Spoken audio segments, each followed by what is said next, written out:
So hi, friends. Welcome back to Trademark Talks. I'm Kimberly, and Cynthia is right here with me. We're going to be discussing what you do when you see someone using a mark that looks similar to yours. The Yes. purpose. Yeah, I mean, this is something that we deal with all the time. We are contacted by our clients and they see somebody who is using a name, a logo, or a tagline that is a little too close for comfort. And so we kind of wanted today to explain a little bit how we approach it so that you can kind of plan ahead because hopefully you haven't encountered the situation yet. Or if you have encountered it and you need some help, this will give you a little bit of an idea of how we go about making it stop. Yeah, and to just, hopefully this video will encourage you to be on the lookout, Yeah. and to consistently look and do your due diligence to make sure that, somebody else is not using your mark or is it using a mark that looks too similar to your mark. Yeah.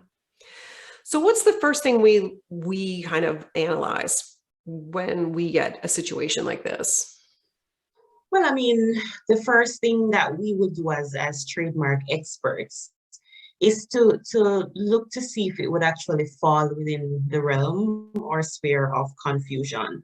So we would do our own analysis of the marks, the two marks, your mark and the other mark that you've brought to our attention to see, do they closely resemble each other in look, in sound, in idea? And then we would also look to see, what type of market, what goods or services the two marks are trading in. Those are the two constructs that would help us to determine if there is a confusion issue.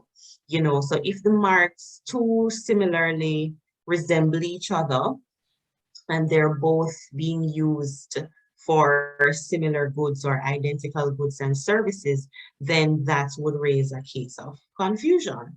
Yeah.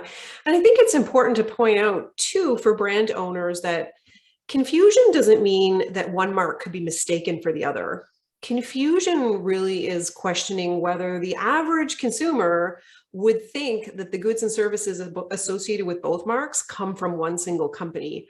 So it's a little bit broader than, would that mark be mistaken for mine versus would my customers think that those goods and services actually come from me when in fact they don't? So that is the kind of like the first step is there a potential for confusion, whether it has happened already or just could it happen in the future? Is there a potential for confusion?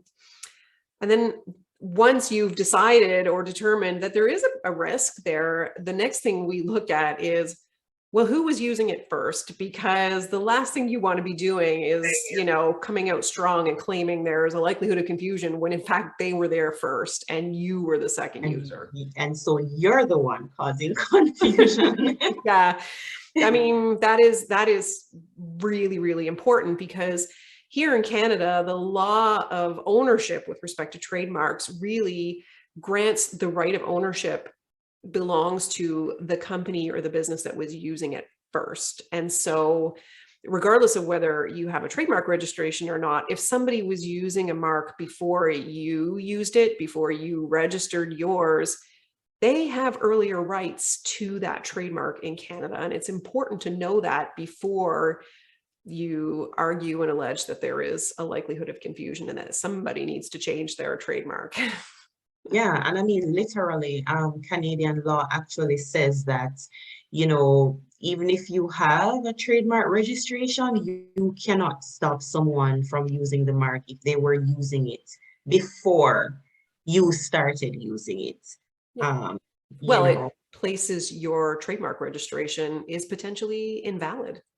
right. Yeah. And they could take steps. So that's an important consideration that we look at before we go out guns blazing.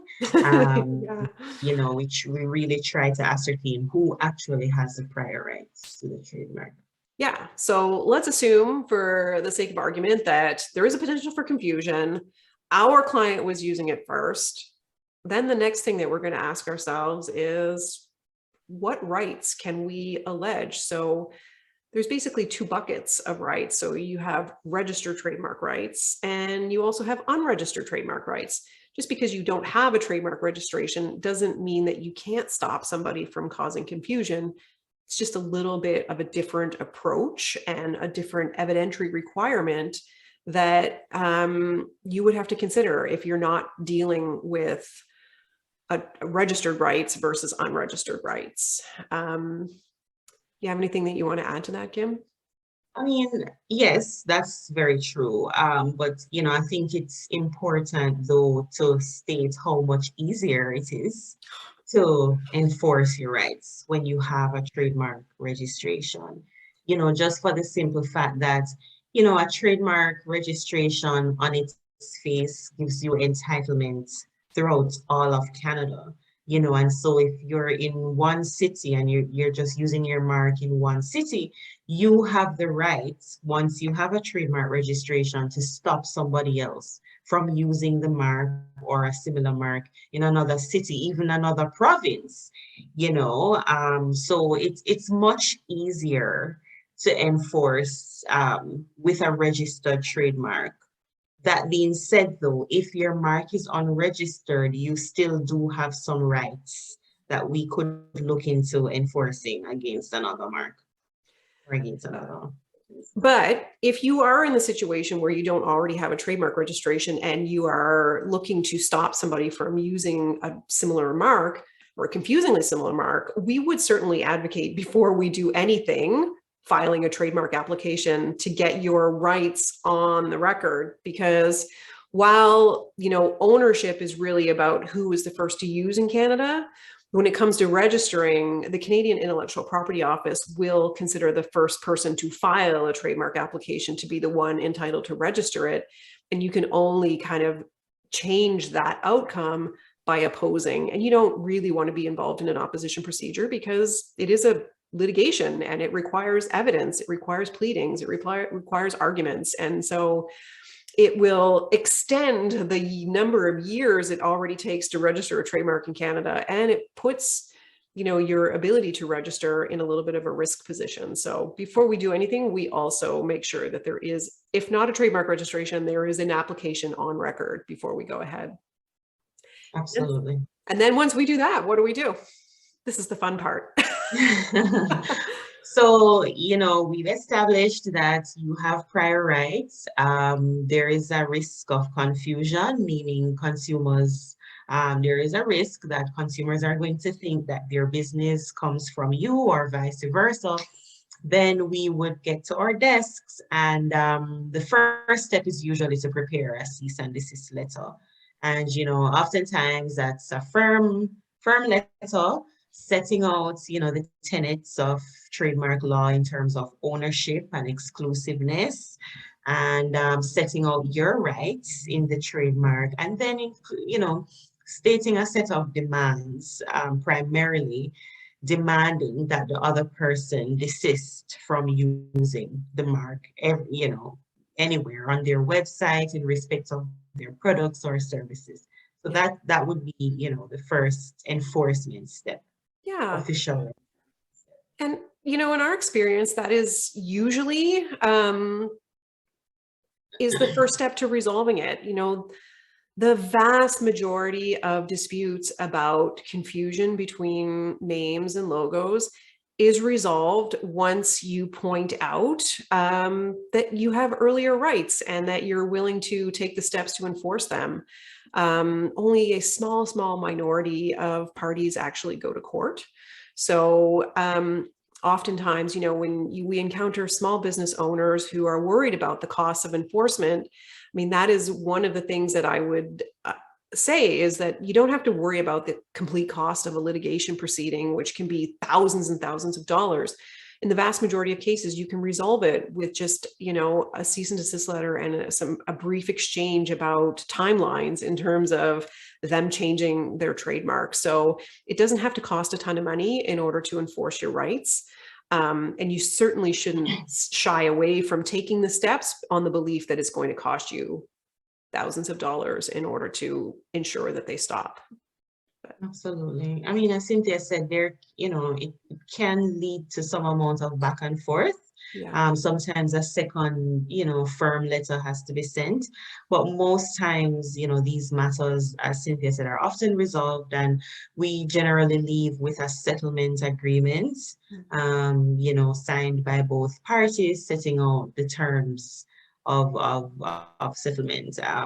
Definitely requesting them and them agreeing to stop using the mark by a stated time. Yeah, well, I mean, that's typically what's involved in a settlement agreement is an agreement that the other party is not going to use it. They're going to kind of transition away from it. We'll give them a certain amount of time. It depends on how terrible the situation is. The time could be short. It could be a little bit longer. Oftentimes it involves abandoning digital properties like websites or domain names, changing branding, changing signage.